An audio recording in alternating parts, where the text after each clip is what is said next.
అంతగా నిన్ను దేవుడు దీవించబోతున్నాడు. అమ్మ వంశావళిలో, నాన్న వంశావళిలో ఎవరిని నిలవబెట్టనంతగా నిన్ను దేవుడు నిలవబెట్టాలని కోరుకుంటూ ఉన్నాడు. ఆమేన్. అలా నిలవబెట్టినట్లుగా విశ్వాసం కలిగి ఉండు. రెండవది, మంచి మనస్సాక్షి కలిగి ఉండు. మూడవది, మంచి పోరాటం చేయి. విన్నారా? మంచి పోరాటం చేయి.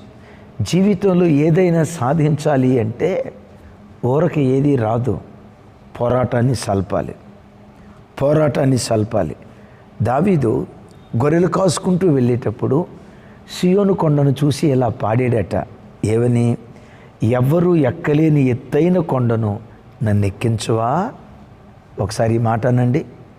ఎవ్వరూ ఎక్కలేని ఎత్తైన కొండను నన్ను ఎక్కించవా అంటాడు.